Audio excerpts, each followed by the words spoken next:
ИФА және ПЦР осы анализдердің маңыздылығы неде? Бұлар осы екі анализдің айырмашылығы неде? Бұны біз қанмен тапсырамыз ба, әлде кал тапсырамыз ба?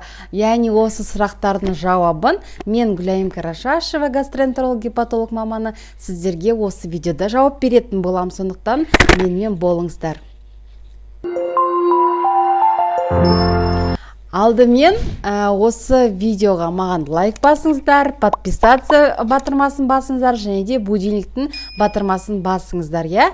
Өйткені жаңа видеоны жолтпау үшін, яғни соны көру үшін, бірінші болу үшін сол будильниктің батырмасын басқан абзал. Енді бүгінгі біздің тақырыбымыз ИФА және ПЦР әдістері, ол лабораториялық анализдер, оны қан арқылы тапсырылады, және де осы анализдердің айырмашылығын мен мысал ретінде вирусты гепатит Б және С ауруларын бойынша айтамын. Бірінші, мен осы вирусты гепатит Б және С туралы айтқым келеді. Бұл аурулар тобы өте маңызды болып табылады. Біздің қоғамдағы рөлі өте жоғары. Неге десеңіз, біріншіден бұл аурулармен шалдыққан науқастардың өмір сапасы төмендейді. Бауырдың циррозына алып келу мүмкіндігі жоғары, және де тіпті инвалидизацияға алып келу мүмкін.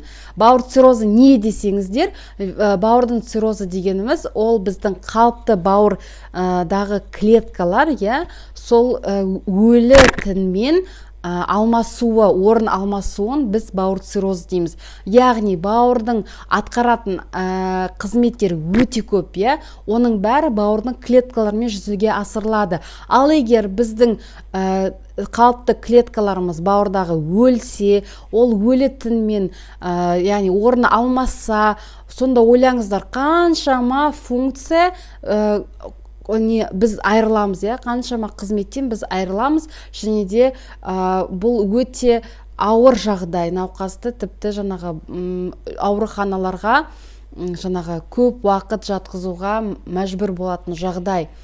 Және де бұл вирусты гепатит Б және С-ның маңыздылығын аңғара отырып, біз осы біздің мемлекетімізде 126-шы денсаулық сақтау министрлігіне 126-шы приказ бойынша осы вирустарды скринингтеу және де бақылау үшін біздің қоғамда оның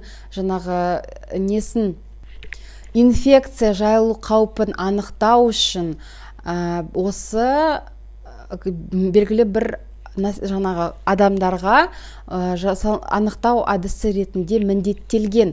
Біріншісі, ол стационарға жататын, яғни больницаға, операция шұғыл немесе жоспарлы түрде жататын науқастарға міндеттелген осы анализдер тапсыруға. Екінші, ол гематология, сосын онкология, трансплантация жасауға, гемодиализ орталығының науқастарына, одан кейін өкпе және де жүрек қан тамыр жүйесінің хирургиясы бөлімшесіне жататын науқастарға міндетті түрде осы анализдер тапсырылып, яғни вирустың гепатит Б және С-ға скрининг анализін тапсыру міндеттелген. Және де екінші пункт, ол біздің осы гемодиализда бір айдай жатқан науқастар, немесе гематологияда, сосын трансплантация жасалған науқастарға бір ай көлемінде, олар бір айдан артық көлемінде олар больницада жатса, оларға да міндетті түрде қайтадан скрин жасау міндеттелген. Яғни әр ай сайын, егер ол больницада ұзақ уақыт жататын болса, әр ай сайын ол жасалыну керек. Және де үшінші пункт, ол жүкті әйелдерге, яғни жүкті әйелдер учетқа тұрғанда, және де екінші, ол үшінші триместрда екінші мәрте скрининг ретінде ИФА тапсырады. Скрининг әдісі ол ИФА. ИФА дегеніміз ол иммуноферментті анализ. Енді әр қайсына тоқталып кетейін, әр вирус жағдайында, өйткені әр түрлі. Мысалы, вирусты гепатит Б кезінде бізде поверхностный, яғни беткейлі антигенін анықтаймыз, және де ол положительный болса, біз ПЦР тапсыру міндеттіміз. Неге? Өйткені негізі вирусты гепатит Б вирустың өзі міне осы, ол оболочкадан тұрады, несі сыртқы несі қақпақшасы ма, әлде оболочка, в общем. Сосын ішінде бізде нуклеокапсид деп айтамыз, яғни оның ішінде кор антигені, антигені және де ДНК, яғни ген орналасқан. Соның үстіңгі жаңа қабатындағы антигенді анықтау осы ИФА әдісімен жүзеге асады.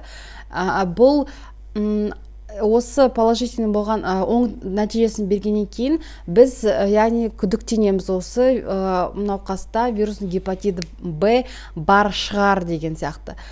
Сол үшін біз ПЦР тапсырамыз. ПЦР бізде полимеразды цепная реакция немесе полимеразды тізбекті реакция қазақшасы.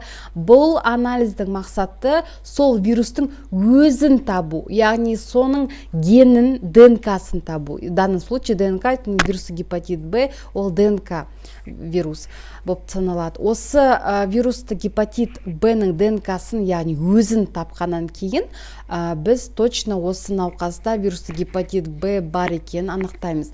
ПЦР бізде екі түрлі болады гепатит Б-да, ол качественный, сапалы және де количественный, яғни сандық несі, мөлшері.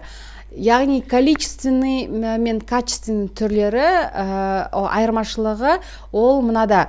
Количественный ол, яғни қанша, яғни сізде вирустың саны, қанның ағзадағы қанда қанша вирустың копиясы бар, қанша санағанда қанша бар, соны санайды.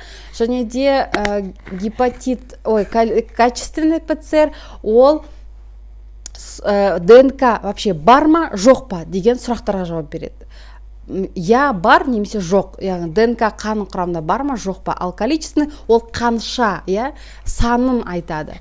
Екеуі де негізі маңызды, бірақ вирусный гепатит Б-ді осы количественный мен тек количественный тапсырса да болады. Өйткені жаңа ақшаны үнемдеу үшін. Енді вирусты гепатит С-ға нетейік ауысайық.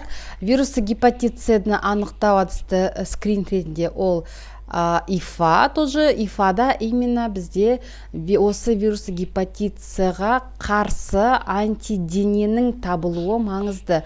Сондықтан антидене положительный болса, анти-HCV, оң нәтижелі болса, онда біз ПЦР тапсырамыз.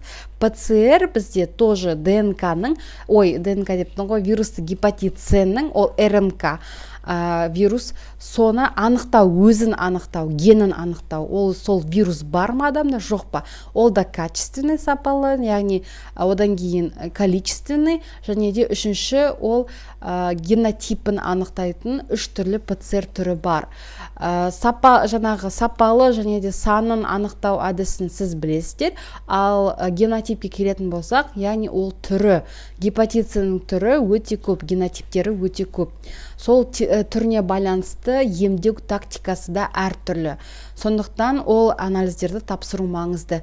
Негізі сіздерде осы ИФА өздеріңіз тапсырсаңыздар, егер бұл анализдер сізде оң нәтижелі болса, біздің Қазақстан Республикасында көп қалаларда гепатоцентрлер бар. Бірінші өздеріңіз участковый дәрігеріңізге барасыздар, және де ол кісі сіздерді жаңағы гепатоцентрге жіберу керек. Сол гепатоцентрлерде учетқа тұрғаннан кейін, ПЦР тапсырғаннан кейін учетқа тұрасыздар, және де сол жақта тегін түрде әр 6 ай сайын ба, 1 жыл сайын ба анализдеріңізді тапсырып отырасыздар, және де ем тегін сол гепатоцентрлерде беріледі.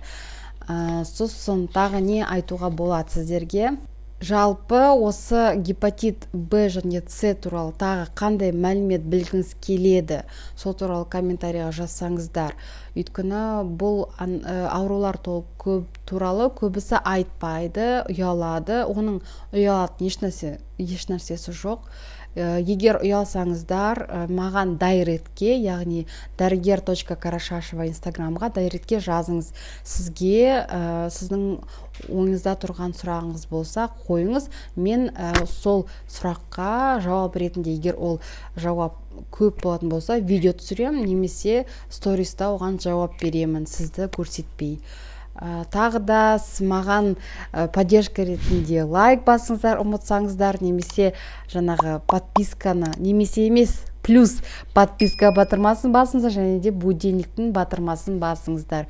Егер менің видеом сіздерге ұнаса, туысқандарыңызға пайдасы тиер деген не болсаңыз, ниетіңіз болса, поделиться батырмасында менің ссылкамды, осы видеоның ссылканы жіберіп басқа адамдарға көрсетуге болады. Сау саламатта болайық, сау болыңыздар. Маған комментарийға сұрақтарыңызды қоюға әрдайым асығыңыздар. Жақсы.